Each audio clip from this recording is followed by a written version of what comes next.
Наш эфир продолжает брифинг уполномоченного по правам человека в Якутии Сарданы Гурьевой. Речь пойдет об акции «Мы патриоты», которую проведут в республике для поддержки участников специальной военной операции. Сардана Михайловна, какая работа ведется по поддержке семей участников специальной военной операции и какое мероприятие запланировано 13 июля? Мы как никогда чувствуем сплочение гражданского общества и органов власти, потому как сегодня работа по защите интересов нашей России, республики, она направлена на будущее наших детей и на сохранение нашей государственности. И мы с коллегами совместно с Министерством внутренних дел по республике, наш правозащитный институт запланировал проведение республиканской акции «Мы патриоты», который будет посвящен семьям участников специальной военной операции. Сегодня проводится в республике полномасштабная работа по оказанию комплексной помощи семьям участников специальной военной операции. И мы также знаем, на сегодня активно начата работа регионального отделения Государственного фонда «Защитники Отечества». Есть комиссии, единые центры, которые каждый день, каждоминутно работают с участниками специальных военных операций. И наш правозащитный институт тоже старается внести свой вклад. С момента начала специальной военной операции и объявления частичной мобилизации в наш институт обратились более 1000 человек. И мы стараемся внимательно отнестись к каждой просьбе, каждому вопросу. Это и связано с тем, что ребенка надо устроить и в школу. Это связано с тем, что необходимо мобилизованному приехать в отпуск. Это и вопросы, которые связаны с тем, что, например, студент был мобилизован, его надо вернуть домой. И мы здесь тоже имеем определенные результаты и многие-многие другие вопросы.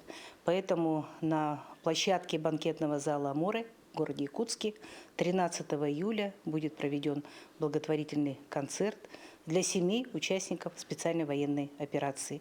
И также мы планируем в городе Якутске с выездом лагерь отдыха «Энергетик» также показать и концерт, связанный как раз еще и с вопросами, как обращаться с оружием и так далее, со стороны участия правоохранительных органов.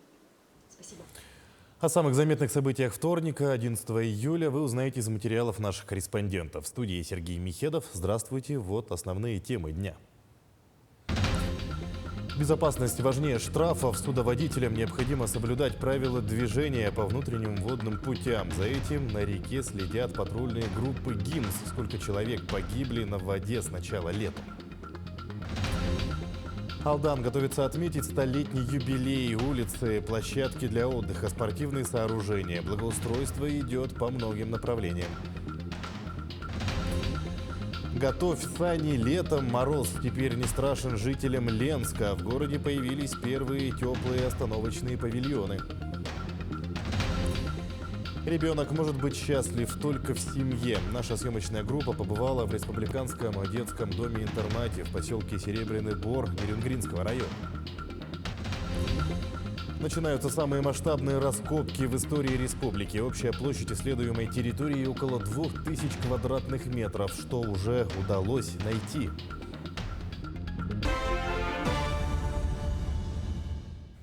Энергетики восстановили электроснабжение Западной Якутии после срабатывания защитной противоаварийной автоматики. Так, примерно в 18 часов электроснабжение большей части потребителей восстановлено.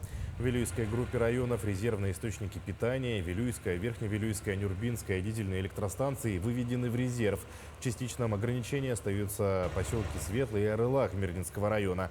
Восстановительные работы продолжат до полного подключения электричества. Глава Якутии поставил задачи по решению проблем озера Мелкое, которое является единственным источником водоснабжения поселка Тикси. Айсен Николаев работал сегодня в этом арктическом населенном пункте. Ранее в Тикси объявляли режим чрезвычайной ситуации из-за утечки воды, вызванной усилением фильтрации. Глава республики поручил Минэкологии разработать проектно-сметную документацию по реконструкции дамбы. В этом году на эти цели уже выделено 16 миллионов рублей. Сейчас будут проводиться работы по их локализации, для того, чтобы мы на первом этапе работ все-таки эту утечку воды минимизировали. Это и не только укрепление дамбы, но еще раз говорю, но и работы на самом непосредственно дне озера. В принципе, понимание есть, как эти работы должны строиться. Вот сейчас мы ждем уже заключения науки нашей и потом уже в дальнейшем реализации ряда таких неотложных работ. Но в дальнейшем, конечно же, мы должны смотреть по полной безопасности водоснабжения поселка Тикси. И с этой точки зрения рассматриваются варианты и прокладки до залива Аниелова, уже магистрального такого трубопровода для водоснабжения поселка. Так? Но это целая индустрия должна быть создана. Там и дизельная электростанция, и насосная группа, и водоочистные станции. Это вот одно направление. Второе, которое вот тоже предлагает Министерство промышленности, провести здесь изыскания для того, чтобы осуществлять водоснабжение Тикси из подземных источников. Кроме того, реализацию федерального проекта «Чистая Арктика» в республике продолжат. Айсен Николаев в Тикси встретился с активом проекта. А именно с этого арктического поселка в регионе стартовал данный проект в августе 2021 года. Тогда силами волонтеров федерального проекта, местного населения и Минобороны России было собрано и вывезено порядка 300 тонн металлолома. А за прошедшие 2 года в арктических районах Якутии собрано более 5000 тонн отходов. Это хороший результат. Работа в рамках проекта «Чистая Арктика» в республике будет продолжена, подчеркнул Айсен Николаев. Безопасность важнее штрафов. С открытием навигации для маломерных судов владельцы лодок и катеров активно выходят на воду. Судоводителям необходимо соблюдать правила движения по внутренним водным путям. За этим на реке следят патрульные группы ГИМС. В рейд вместе с сотрудниками отправилась Мария Кардашевская. В летние жаркие дни люди предпочитают провести свободное время на берегу водоема. Но следует всегда помнить, что водоемы являются местом повышенной опасности. К сожалению, ни одно лето не обходится без жертв на воде. В Якутии только за это лето, по данным службы спасения, на водных объектах погибли 19 человек, в том числе 4 детей, не достигших 16 лет. И если на общественных пляжах в случае происшествия на помощь тут же прибудут спасатели, то необустроенные места купания лучше сразу обходить стороной. Но сегодня вот протокол административного правонарушения на злостного нарушителя составили 1. Это ответственность, за которое предусмотрено статьей 3.6 Кодекса административного правонарушения Республики Саха-Якутия. О нарушении правил охраны жизни людей на водных объектах на территории Республики Саха-Якутия. Это предупреждение, минимальный штраф 500 рублей и максимальный 5000 рублей. Не зная броду, не суйся в воду. Пословицы часто заключают в себе весьма полезные советы. И это касается не только любителей водных процедур. Ежедневно патрули ГИМС зорко следят за водным транспортом. С утра и до вечера проводят рейды на городской протоке в районах Даркалах, Жатай и Маган. Здравствуйте, госинспекция, проверка документов, сейчас документы проверят. В основном у нас данные рейды проходят по маломерным судам. Это каждое второе судно, не прошедшее техосмотр. Судно, которое не прошло техосмотр, подвергается от 5 до 10 тысяч штрафа. Также судно, которое не состоит в цифровых реестрах, зарегистрированных от 15 до 25 тысяч рублей. Проще всего во избежание штрафов и для собственной безопасности соблюдать все правила эксплуатации маломерных судов, даже если опыт вождения достаточно внушительный. Больше 10 лет уже, а так выезжаю вот за сезон 3-4 выхода, все. А так мало езжу.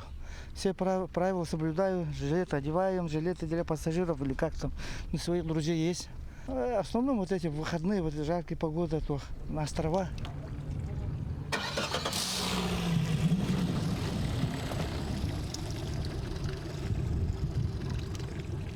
Самое опасное в пляжный сезон – это переплывать через протоку, мешая тем самым движению маломерных судов и подвергая себя опасности.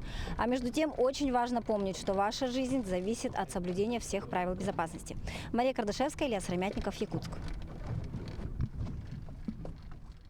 Госавтоинспекция сегодняшнего дня может ограничивать право садиться за руль в связи с неявкой по повестке в военкомат. Ограничение будет отменено после поступления соответствующего решения, сформированного в реестре воинского учета. Как отмечал глава ГИБДД России Михаил Черников, граждане, которые не явились по повестке в военкомат, не смогут обменять водительское удостоверение и зарегистрировать автомобиль. По его словам, информационная база обновляется каждый день. Очередную партию гуманитарного груза доставили в зону спецоперации военнослужащим из республики. Представитель опорного пункта Якутии в ДНР сообщил, что доставка помощи, оборудования и автотранспорта идет строго по графику. Военнослужащим переданы продовольственные посылки, а также дополнительная экипировка и технические средства. На других направлениях некоторым подразделениям доставили квадроциклы «Сокол», собрали заявки от бойцов. В настоящее время идет планомерное пополнение материально-технических запасов на складах опорных пунктов. Продолжается благоустройство города Алдана. Улицы, площадки для отдыха, спортивные сооружения. Работы идут по многим направлениям. Основной срок выполнения – 1 сентября текущего года, к празднованию столетия города. По словам городоначальников, по некоторым позициям работы ведутся опережением. Подробнее Руслан Павлов. Такого контроля над объектами благоустройства и строительства в городе Алдане не видели давно. За 3 дня строительные площадки посетили депутат Государственной Думы Российской Федерации, зампред правительства и глава республики. Впрочем, все остались довольны темпом работ, а это главное, потому что все объекты нужно сдать 1 сентября. Мы, конечно, проконтролируем, чтобы все было хорошо в соответствии с всеми поручениями Александра Сергеевича Николаева. Поэтому, надеюсь, все будет выдержано в лучшем виде, и жители к празднику увидят абсолютно другую столицу района. Движутся работы в парке «Золотом». Здесь уже есть досуговые зоны, хотя проект еще не завершен и находится на очередной стадии сотворения. Алданцы уже облюбовали парк и ждут, когда он предстанет во всей красе. Работы будут по парку продолжаться и 4-м этапом. Сегодня ищем источник финансирования в объеме 85 миллионов. 2024 год стоит тоже в планах, и должны сделать парк достоянием Золотого Алдана. Особое внимание к сердцу города, площади имени Ленина. Она существенно преобразится и, по мнению градоначальников, станет самым притягательным местом для гостей и жителей Алдана. Руслан Павлов, Александр Лукин, Алдан. Мороз не страшен жителям Ленска. В городе появились теплые остановочные павильоны. Правда, пока только 2 в самом центре. Как ленчане отнеслись к новинке, узнала Анна Кожевникова. Укрыться от холода и вьюги в зимнее время пассажиры общественного транспорта города Ленска теперь могут в теплых остановочных павильонах. Такой подарок горожанам сделала городская администрация в юбилейный год. Заключен муниципальный контракт на установку теплых остановочных павильонов. Эта практика есть в городах Айхал, Мирный, насколько в Якутске очень эта практика развита, причем там устанавливает и администрация, и частники. Обязательно тоже мы эту практику продолжим. Там стоимость нам остановочного павильона, согласно всех аукционных процедур, обойдется в 2,5 миллиона одна остановка. Такие перспективы постоянных пассажиров радуют. Ведь ожидание автобусов в зимний период бывает длительным. 2-3 постоянно снимается автобус. Потом еще 2-1 могут снять. В Якутске там постоянно, вот ездила в больницу, там постоянно через 5-10 минут идут автобусы. У нас как? У нас завтрак, пересменок, ужин. И еще 1 автобус или 2 остается на линии. Хорошо остановки-то сделали. Тут зимой сквозняк, и все стоишь, дуба гоняешь, тем более тут ветер. А сейчас-то более-менее хорошо.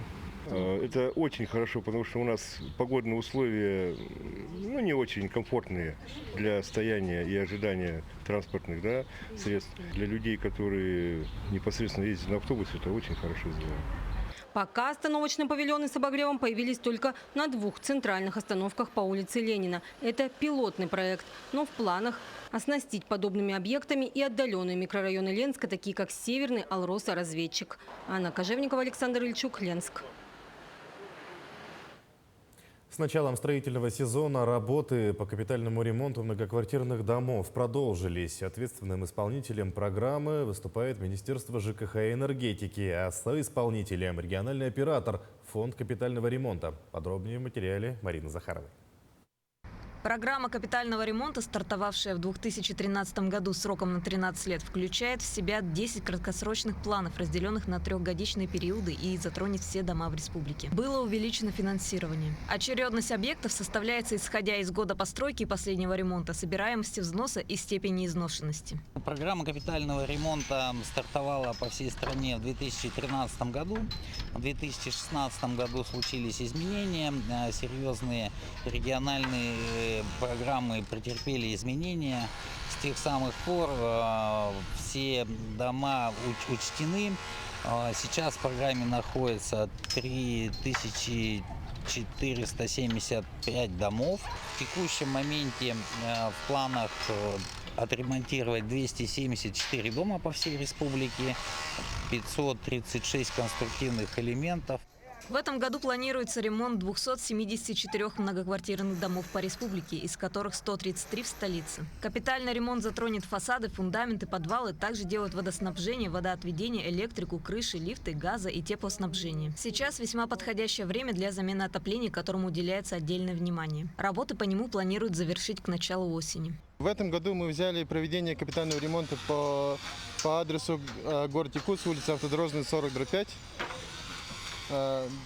Данные ремонтные работы у нас входят утепление межпанельных швов, также установка оконных отливов, замена крылец, замена входных дверей, замена слуховых и чердачных окон.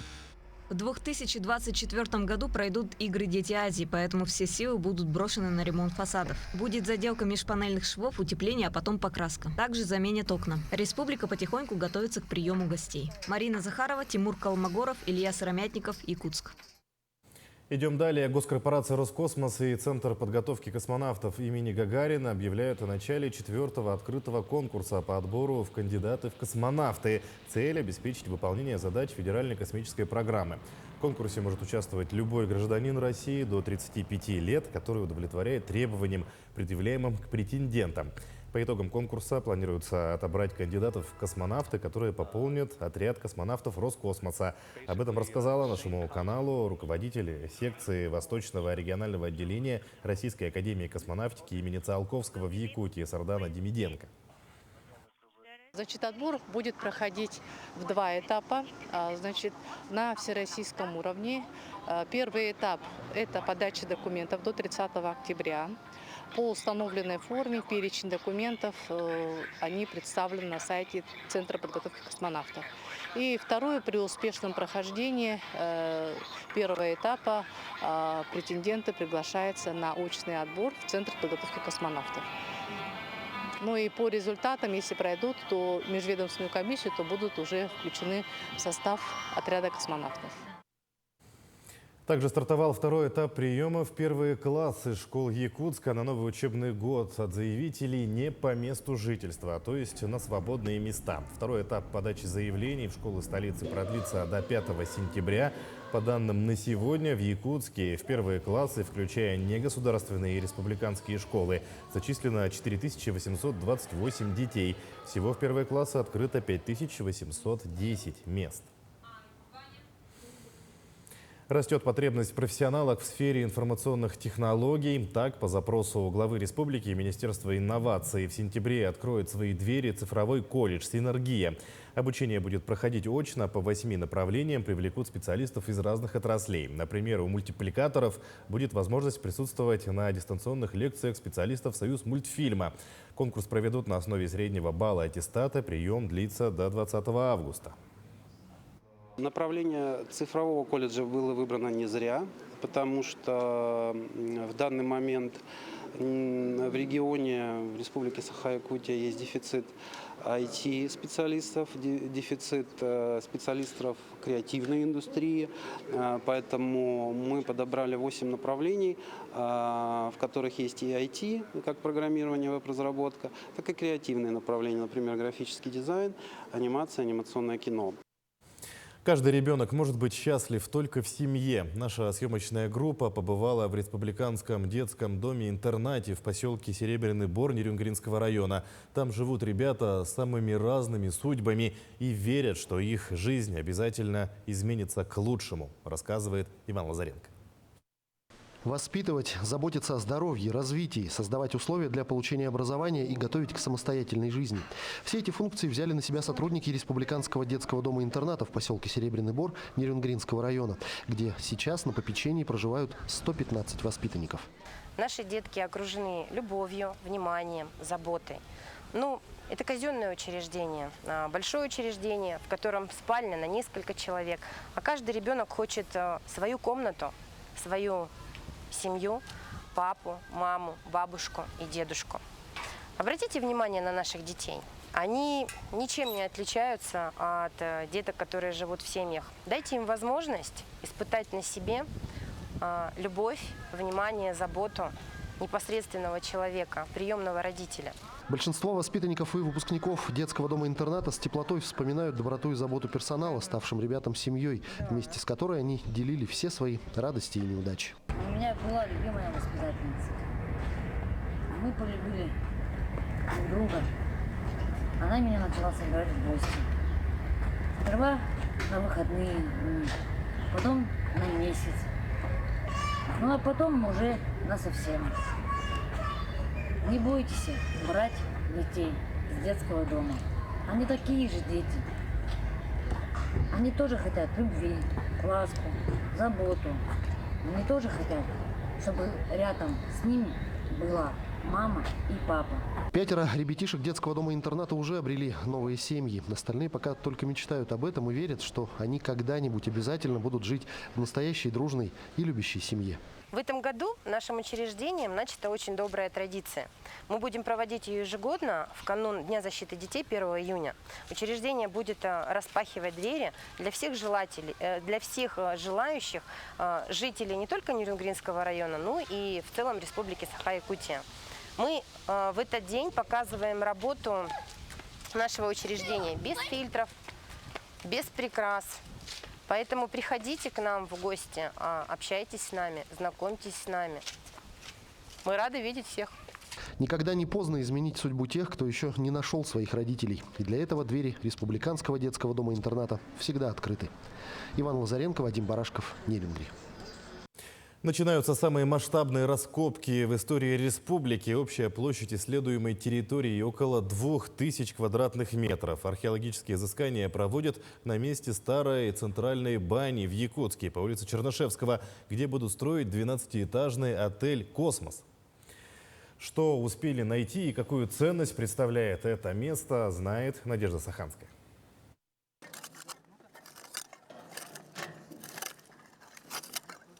Это на первый взгляд может показаться, что работа археолога – только ковыряние в земле. На самом деле здесь необходимо быть очень внимательным, поскольку чуть ли не каждая пылинка представляет собой ценный исторический материал. Это историческая часть города Якутска, одного из древнейших столиц городов нашей страны. Он старше даже, чем Санкт-Петербург, поэтому он представляет достаточно высокий интерес для нас. Начиная с 17 века и заканчивая 20 веком. Тут много очень интересных материалов, которые помогают нам изучить то, как люди того времени жили, и именно степень их развития. Исследуемая часть города особо привлекательна для археологов, поскольку недалеко от этого места располагался первый острог в долине Туймада. Однако активная фаза раскопок на территории старого города началась чуть больше недели назад. И за этот период времени удалось найти немало. У нас монеты 19 века, 1858 и 1840 года. И одна монета екатерининская, еще более ранняя, конца 18 века. Следует отметить, что появление в Якутске новой гостиницы на месте снесенной центральной бани обсуждается уже несколько лет. Стоит только задуматься, насколько серьезны проводимые здесь раскопки, учитывая, что строительство отеля «Космос» пока пришлось приостановить. Мы готовились к этому целый полгода как минимум. То есть подготовительный этап – это когда разрешение принимаем, когда планы строим, когда договариваемся с заказчиком по сумме и так далее, по срокам, потом разрешение.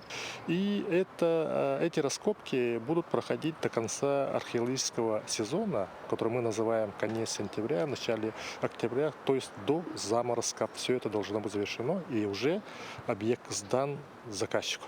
Безусловно, найденные материалы станут большим вкладом в изучение исторического прошлого Якутска, поскольку обнаруженные сегодня ценности станут большим подарком к 400-летнему юбилею столицы республики.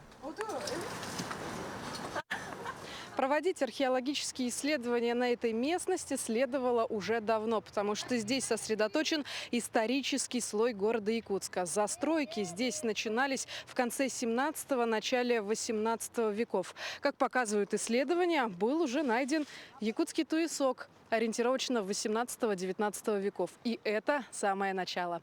Надежда Саханская, Григорий Охлопков, Якутск. В Якутске прошла заключительная тренировка сборной города перед 14-й спартакиадой по адаптивным видам спорта. Всего в состав сборной вошли 53 спортсмена, из них 3 колясочника. Команда будет выступать по всем дисциплинам: волейбол сидя, голбол, легкая атлетика, настольный теннис, шашки, пулевая стрельба и другие. Тренировки у сборной проводили ежедневно, и, как отмечает специалист по адаптивному спорту, настроены спортсмены только на победу. Сборная команда города Якутска готова к играм спартакиады по адаптивным видам спорта. Мы месяц отбирали команду и на той неделе утвердили окончательный состав команды города Якутска. Мы настроены только на победу и будем, хорошо. Надеемся, что мы выступим достойно и победа будет за нами. И последнее. Правительство России отклонило законопроект, сокращающий новогодние праздники. По мнению правительственных экспертов, один из главных и важных плюсов зимних каникул в том, что родители могут провести время с детьми. В течение года таких дней немного. Напомним, с инициативой убрать длинные новогодние каникулы выступила группа депутатов Госдумы. Они предложили перенести освободившиеся выходные дни на май. Мол, весной отдыхать теплее. Но на это есть весомое возражение. Человеку теплее не когда солнце на небе, а когда дети рядом и радуются. Таким наши корреспонденты увидели уходящий день. Всего доброго и до свидания.